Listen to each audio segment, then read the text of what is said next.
ils seront dans le feu. Khalidina, ils vont aller. Genre, ils seront dans le feu comme ça. Fiha ulaika hum sharrul bariya. Quelle mauvaise destination. C'est le pire de la création. Du même sens quoi. Donc, inna lezina amanu. Maintenant, quand il est arrivé sur les musulmans maintenant, ceux qui ont la foi même. Inna lezina amanu, ceux qui ont la foi, wa amilu solihat, qui font de bonnes actions. Ulaika hum khayrul bariya. Ils auront une bonne destination.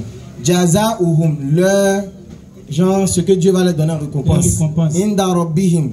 Chez Dieu, Jannatu adnin, ce sera un jardin sur lequel coulent les ruisseaux. Sur lequel coulent les ruisseaux. Khalidina fiha abadan, eux seront là-bas jusqu'à l'éternité. Vous savez que dans le premier, ils n'ont pas dit jusqu'à l'éternité. C'est pour ça qu'il a demandé, est-ce qu'ils seront là-bas pour un moment et après ils vont les enlever, les ramener au paradis. Moi, je ne peux pas te répondre s'ils seront là-bas pour un moment, mais moi, je sais qu'Allah dit qu'ils vont aller en enfer. Ça, c'est ce que moi, je sais. Moi, je ne souhaite pas, même à mon ennemi, de rentrer en enfer. Parce que l'enfer qu'Allah nous décrit là, c'est pas bon. Donc, Allah dit qu'ils vont aller en enfer. S'ils vont sortir, il n'y a pas de verset qui le dit, n'est-ce pas? Non, tu as le micro. Est-ce qu'il y a un verset qui dit qu'ils vont sortir? Non. Donc, on retient que tu vas aller en enfer. S'il n'y a pas de verset qui dit que tu vas sortir, c'est que tu vas rester là-bas. Mais il y a des gens à qui ils ont... Mais est-ce qu'on se comprend? On se comprend. S'il y a un verset qui dit qu'il est rentré, il n'y a pas un verset qui dit qu'il est sorti, c'est-à-dire qu'il est dedans. Bon, si on dit quelque chose... Non, attends, est-ce qu'on est d'accord sur ça d'abord? Oui, oui, oui. On dit, il l'a vu rentrer, mais il n'a pas vu sortir. Ça veut dire, Allah dit, ils vont rentrer. Il n'a pas dit, ils vont sortir. Toi, tu dis, s'il n'a pas ajouté qu'ils vont demeurer éternellement, ça veut dire qu'ils vont sortir. Là, maintenant, dis-nous, il t'a dit, travaille avec ça. Laisse ça birraille, c'est pas ta tête. Ça va me baser sur les versets qui est dit. Non, si tu n'es pas basé sur le verset, tu as déduit. La déduction est très dangereuse. On dit d'expliquer Khalidina Fiha avait dit quoi? Khalidina Fiha, ça veut dire qu'ils seront dedans, mais ils n'ont pas précisé le temps qu'ils vont utiliser dedans. Maintenant, donc il y a une différence entre être quelque chose d'éphémère et quelque chose d'éternel. Maintenant, est-ce qu'il y a un verset qui dit que c'est éphémère? Hein? Est-ce qu'il y a un verset qui dit que c'est éphémère? Non. Est-ce qu'il y a un verset qui dit qu'ils vont sortir? Non. Khalas. C'est qu'ils sont dedans. Ok, mais il y a des hadiths qui disent qu'ils vont partir après sur le pont Kausar, après... Qui? Il y a des hadiths... C'est quel pont ça? C'est quel pont avec Kausar?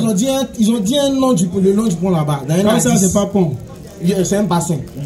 Ils ont dit en tout cas un nom d'un pont là-bas sur lequel tous ils vont... Non, le pont Sirat là. Non, pas Sirat. Ah, c'est pas ça. C'est pas Sirat. En tout cas, on les a dit dans la hadith qu'ils vont les amener. Je ne me rappelle pas bien de comment c'est venu en arabe. Bon, comme tu n'as pas le hadith, il faut laisser. Non, dernière question. Encore, bon, allons-y. Allons-y. Vous avez dit... Tu as monopolé le micro, allons. Yu'allimuna al-kitaba wal-hikma. Vous avez dit que le kitab et le hikma sont deux choses différentes. C'est pas moi qui dis, c'est les savants. Ok. Moi, je le père, c'est que les savants ont dit. Vous avez dit qu'il y a un wa au milieu, ce qui différencie le kitab. Là, c'est ce qui est logique, c'est les naoui. Ok. Ce qui différencie le kitab. Les lourawi. Ok. Donc, maintenant, malfarqu bayna al-hadith wa sunna. Oui, mais c'est les hadiths qui font la sunna. La sunna est quoi sans les hadiths? Tu lis les hadiths. Tu lis les hadiths qui viennent t'enseigner la sunna. La sunna, c'est un mot. Mais c'est les hadiths qui viennent enseigner la sunna. Donc, en d'autres termes, quand on te dit les hadiths, automatiquement, on parle de la sunna. Quelle serait la sunna sans les hadiths? On tire la sunna dans les hadiths. Vous avez dit qu'à partir du wa, ça différencie la signification des deux mots. Bien sûr, non. Donc, quand les deux... Bon, allons-y. Ok, donc, si ça, normalement, ça doit signifier, genre, les deux mots doivent être différents de soi. Donne-moi une phrase où il y a les deux dedans. Comment? Une phrase où il y a hadith et puis il y a sunna dedans. Je comprends. Tu comprends pas? Wayu'allimuhumul kitaba wala hikma. Donne-moi une phrase comme ça avec hadith ou sunna. Il n'y a pas, faut pas te fatiguer. Tu réfléchis trop, frérot. Faut te contenter. En islam, là, on suit. On n'innove pas. En islam, on se conforme. On ne cherche pas à réformer. Il faut faire attention. Suis, n'innove pas. Conforme-toi, ne cherche pas à réformer. Et toi, tu es beaucoup dans la réformation. Ah, c'est dangereux. Voilà, tufsidu fil ardi ba'da islahiha. faut pas venir s'aimer une corruption alors que la terre est déjà... Ça veut dire que tout a été déjà établi. Surat là, 4. Attends, là tu n'as pas... Non, il a compris qu'il n'avait pas compris ma phrase. Quand j'ai dit... Quand je t'ai dit ici que le roi ici vient différencier, c'est parce que le premier mot est connu, Al-Kitab. Quand il demande aux savants, Al-Kitab c'est quoi? On dit c'est le Coran. Même c'est Coraniyoun, soi-disant là. Quand ils demandent Al-Kitab c'est quoi? Ils disent que c'est le Coran. Voilà, Hikma, c'est quoi? Ils viennent dire encore que c'est le Coran. Là, il y a un problème. Mais si tu me donnes une phrase où on te parle de Hadith ou à Sunna, si je te demande la différence, Hadith c'est quoi? Tu vas m'expliquer. Si je te demande Sunna c'est quoi? Tu vas m'expliquer. Mais tu peux pas me dire encore que les deux c'est la même chose alors que tu vas mettre une différence entre les deux. Ça ne peut pas passer. C'est pourquoi je t'ai demandé, donne-moi une phrase avec Hadith et Sunna ensemble. Surat 4. Ça ne peut pas passer. Le verset 59. Oh les croyants, obéissez à Allah et obéissez aux messagers et à ceux d'entre vous qui détiennent le commandement. Puis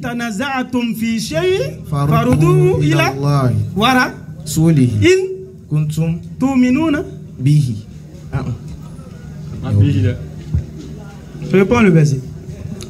Oh les croyants, obéissez à Allah et obéissez aux messagers et à ceux d'entre vous qui détiennent le commandement. Puis,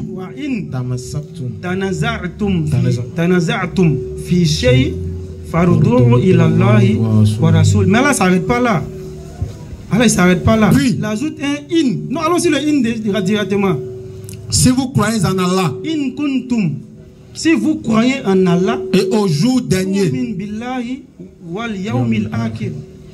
si vous croyez en Allah et au jour dernier, là, ça dit le verset, ça sera. Dit, oh les croyants, croyez en Allah, croyez en son messager et aux détenteurs de l'autorité wa ulil amri minkum parmi vous. Et si vous vous disputez au sujet d'une chose, comme mon jeune frère et moi le faisions tout à l'heure, Allah dit faroudour ilallah.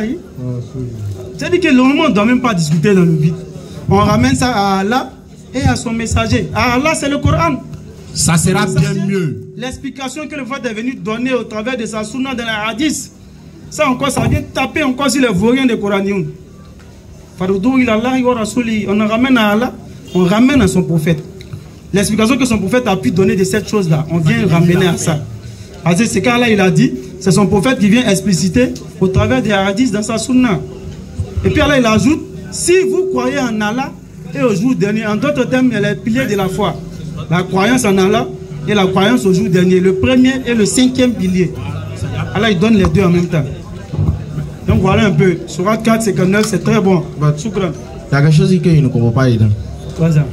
Dans votre explication, bon, en montrant ce que moi je veux dire maintenant. Donc, en suivant ce verset-là, ça veut dire qu'il est possible de tirer des choses dans des connaissances d'autrui.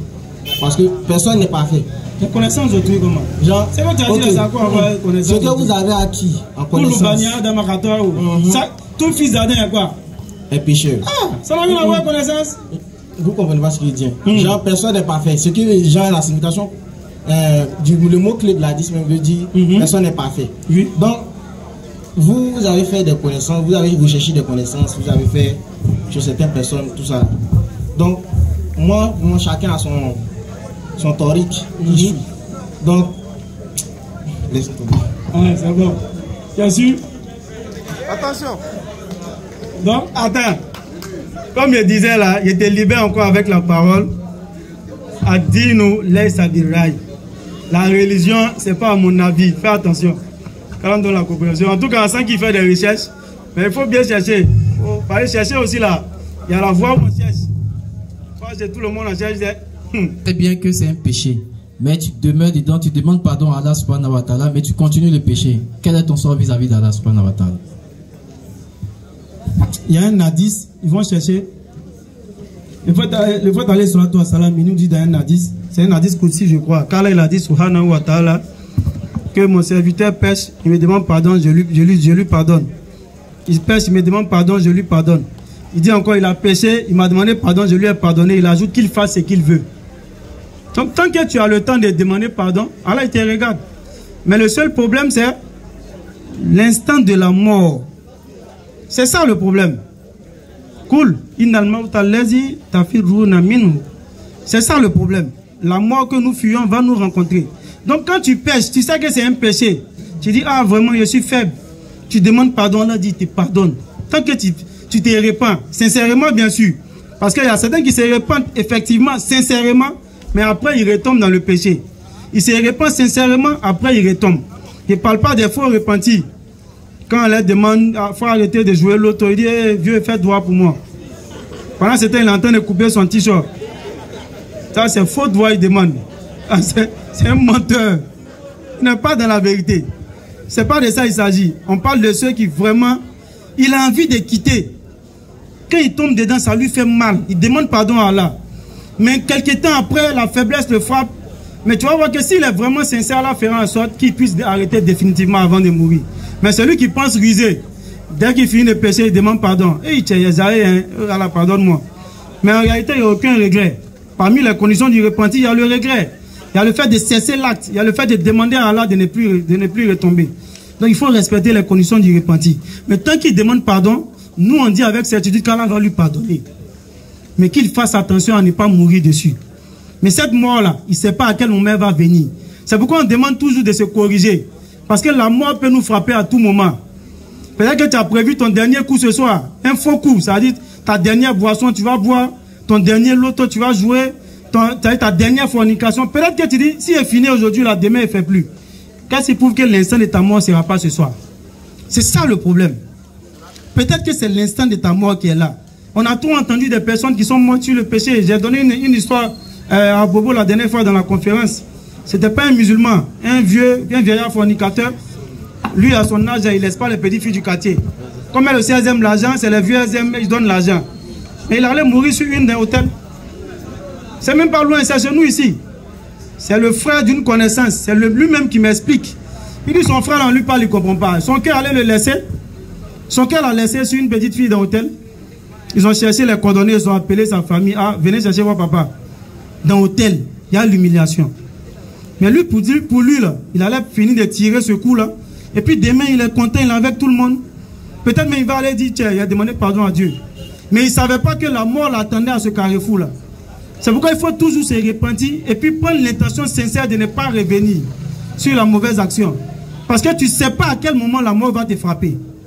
C'est ça. Donc, Allah va lui pardonner, mais qu'il cesse.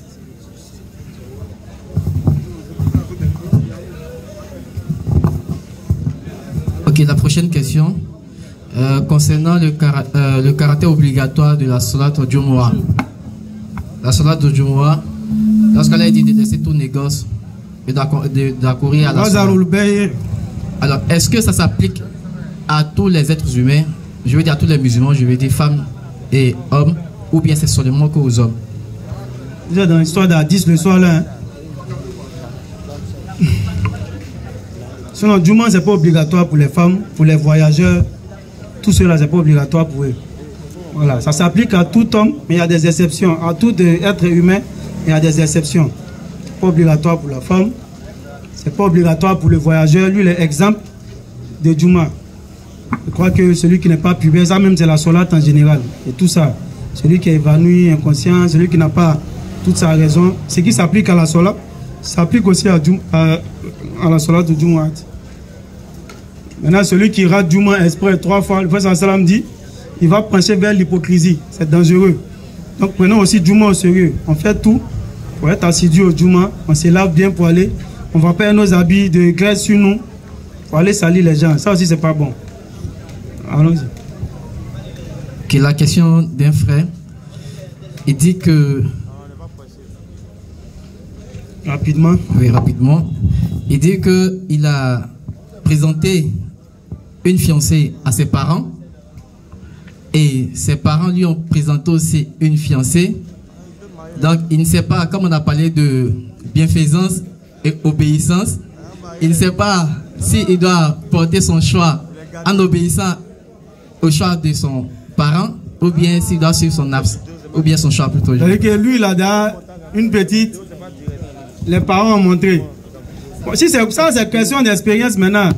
Moi, lui, conseille de prendre ce que les parents ont montré. Ça, c'est conseil, hein. Il n'a pas dit, Allah a dit, son messager a dit. Il dit, moi, je lui conseille. Comme ça, c'est une histoire de... Ça dit une vie sociale, expérience. Parce que généralement, si tu connais vraiment tes parents, que tu sais qu'ils sont de bonne moralité, tu dois savoir qu'ils ne vont pas choisir une mauvaise personne pour toi. À moins que tu connais aussi tes parents, tu sais que celui ou celle qu'ils ont choisi là, c'est à faire des jetons, ou si c'est basé sur autre chose. Là, tu dois aller voir un imam pour essayer de causer avec eux de la meilleure manière pour les faire comprendre. Mais si ce n'est pas tout ça là, ils n'ont pas choisi à cause de l'argent, ils n'ont pas choisi à cause de ce nouveau mari, pas forgeron, peut laisser pas ces histoires-là. Si ce n'est pas tout ça là, moi je conseille à tout un chacun, si tes parents te présentent un homme ou une femme, il faut prendre. Il y a beaucoup de bien dedans. Parce que c'est eux qui t'ont éduqué. Ils ont regardé l'éducation de cette fille-là. Généralement, les amours de jeunes, là, c'est physique. Regardez, j'étais avec mon imam, il me parlait des divorces. Il dit tout le temps, ils sont dans les histoires de divorce. Il me demandait, mais les jeunes, là, vous faites comment même? Vous mariez, divorce, mariage, divorce, 3 mois, 4 mois, 1 an. C'est le divorce, et puis c'est le petit mariage. Hein. Ça veut dire que les mariages de petite durée, je veux dire.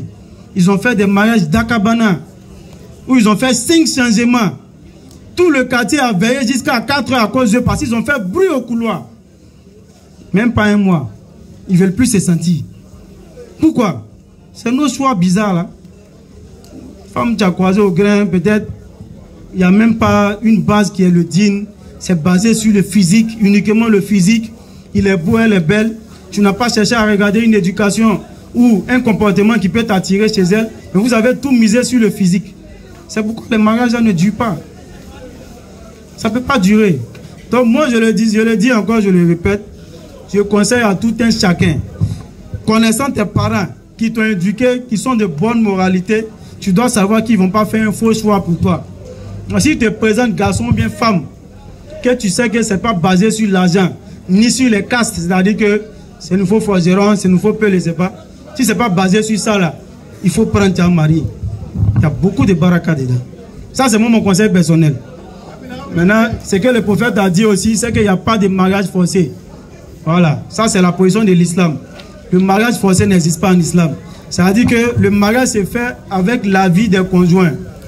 Voilà, le papa a pour devoir sa fille de la consulter. Telle personne est venue demander ta main, qu'est-ce que tu en dis, d'en parler avec elle avant d'accorder la main à ceux qui viennent demander. Donc ça c'est la position de l'islam. Maintenant moi, le conseil que j'ajoute dessus, si papa, maman te présente, il faut prendre. C'est ce qui est bon. Hein, j'ai vu nous. Voilà, allons-y. Ok, Kalasep. L'autre question, il dit, j'ai gagné de l'argent en jouant... C'est la dernière? L'avant-dernière. Allons-y. Okay. J'ai gagné de l'argent en jouant au loto ou même du broutage, de contest en fait. Donc maintenant, il a compris que l'argent en fait n'était pas de l'argent propre, c'était illicite. Mais il a créé d'autres activités connectées avec cet argent-là. À ce jour, est-ce que cet argent ou le profit qu'il fait avec des activités qu'il a pu créer lui sont licites? Bon, ça là. Lui va dire que broutage, quand il faisait, il ne savait pas que c'était pas bon. Ah, tiens. Toi, tu te fais passer pour femme. Pour prendre l'ange chez un blanc. Toi, tu ne sais pas que c'est pas bon. Tu as besoin de voir verser et puis à 10.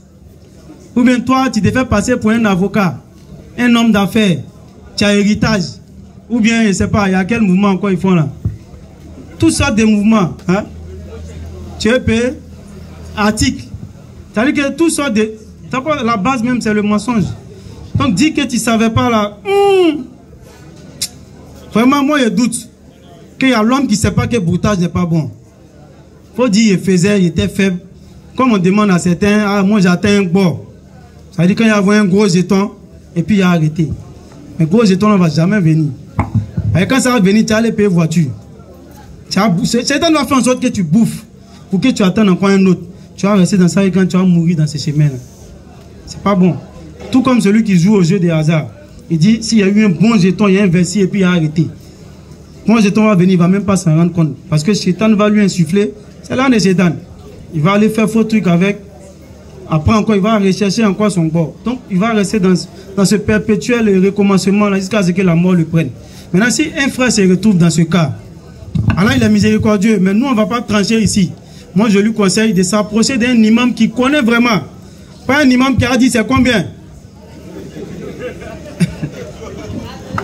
C'est combien d'abord? Ça, mais c'est même pas un imam qui fait ça. Les imams font pas ça. Il y a un pseudo-imam qui a allé demain, bon, c'est combien? Il faut venir donner tel aliment. Non. Approche un imam, un vrai imam. Voilà, il n'y a pas faux imam. Hein. Approche un imam, tu lui expliques, il va te donner la marche à suivre. Parce que c'est des gens aussi que tu as lésés.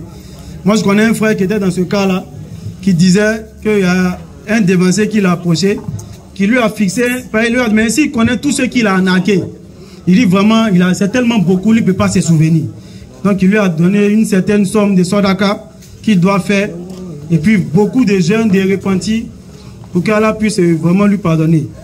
Mais je lui conseille, s'il y a quelqu'un dans ce cas-là, qui a eu l'argent illicite et qui veut se repentir, nous, on ne peut pas fermer une porte qu'Allah a ouverte. Allah a ouvert toutes les portes du repenti. C'est bien. Il n'a qu'à se repentir, demander pardon à Allah, pleurer. Mais qui se rapproche d'un imam, d'un connaisseur vraiment expérimenté dans le fiqh, qui va vraiment lui donner une marche à suivre, quoi. Nous, on ne peut pas trancher ça ici. Ok. Donc, la dernière question. Il demande conseil pour les hommes, à propos, pour les jeunes, à propos des fêtes de fin d'année, le 25 et puis le 31, le 1er, ainsi que des conseils pour le port du voile pour les femmes.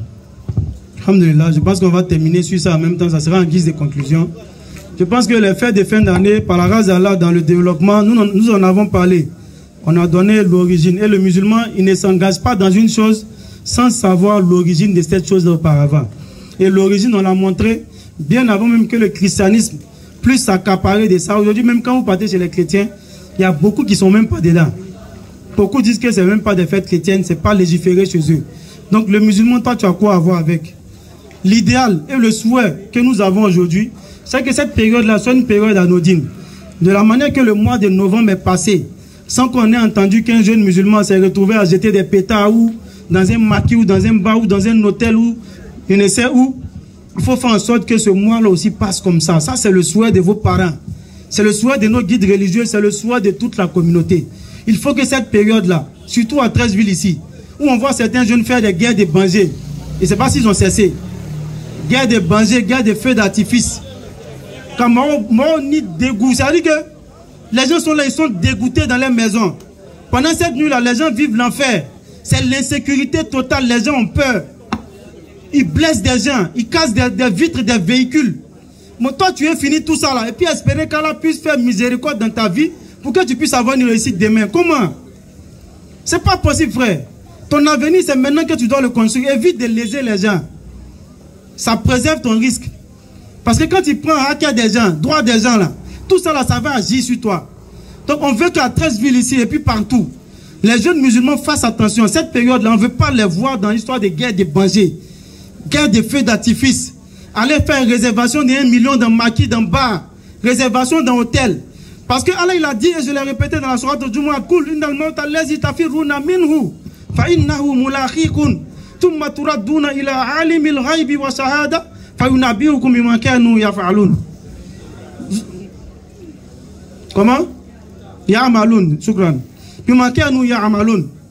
Donc Allah il dit, craignez le jour où la mort que vous croyez suivre va certes vous rencontrer. Ensuite, vous serez ramenés vers celui qui connaît le visible, tout comme l'invisible. Il vous informera de ce que vous faisiez.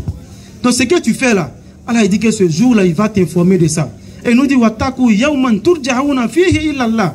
Thumma tuwaffa kullu nafsin ma kasabat fahum la yuzlamun. Ces versets-là doivent nous interpeller. Et craignons le jour, chers frères et sœurs, où nous serons ramenés tous vers Allah subhanahu wa ta'ala. Il dit, Thumma tuwaffa kullu nafsin ma kasabat. Chaque âme aura ce qu'elle aura acquis. Si toi, dans ton bagage là, c'est jeter feu d'artifice, faire une réservation de bar dans maquis, réservation d'hôtel pour aller avec enfants des gens que tu n'as pas marié pour aller commettre la fornication. Si la mort te prend dans cette action-là, Allah il dit que ce jour-là, c'est ça là qui sera dans ton bagage. Il dit encore dans un autre verset, Yawman tajidu kullu nafsin ma amilat min khayrin muhdara wa ma amilat min suu. Le jour où chaque âme sera en face de ce qu'elle aura fait de bien et ce qu'elle aura fait de mal. Il dit Tawaddu law anna baynaha wa baynahu amadan ba'ida. Ce jour-là, l'homme aura voulu que ce qu'il a commis de mal, 24, 25, 31, premier, d'autres même ajoutent le 2 dessus, d'autres ajoutent même Premier week-end de l'année dessus. Allah dit que ce jour-là, tu auras voulu que tout ça là s'éloigne de toi. Donc c'est moi qui ai fait ça là. En ce moment, écran géant. Tu veux même pas. C'est-à-dire que tu fuis ton action. Ce à quoi on t'appelait, on dit délaisse. Tu as refusé de délaisser ce jour-là, tu vas répugner cette action-là. On l'a dit. C'est deux types de personnes. Il y a des gens qui vont entendre ce qu'on dit ce soir-là. Et puis ça ne va même pas rentrer dans leur cœur. Ils vont dire, il a dit, et puis quoi? Nous, on est dedans. Mais nous, on parle pour ceux-là même.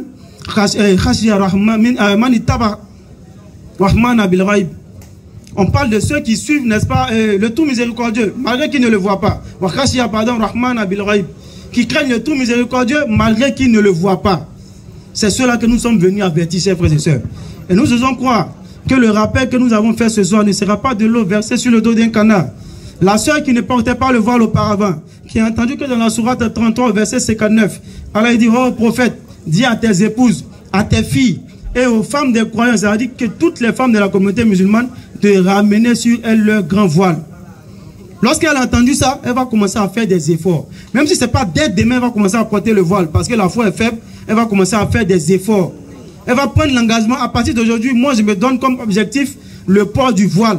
Avant même que 2024 finisse, si Allah me donne la fin de 2024. Parce que je l'ai répété, chers frères et sœurs, rien ne prouve que nous allons atteindre cette fin-là. Aujourd'hui, elle est combien? Le 14, le 15. Rien ne prouve que nous allons atteindre la fin de l'année 2024. Rien. Personne parmi nous n'a signé de contrat avec Allah.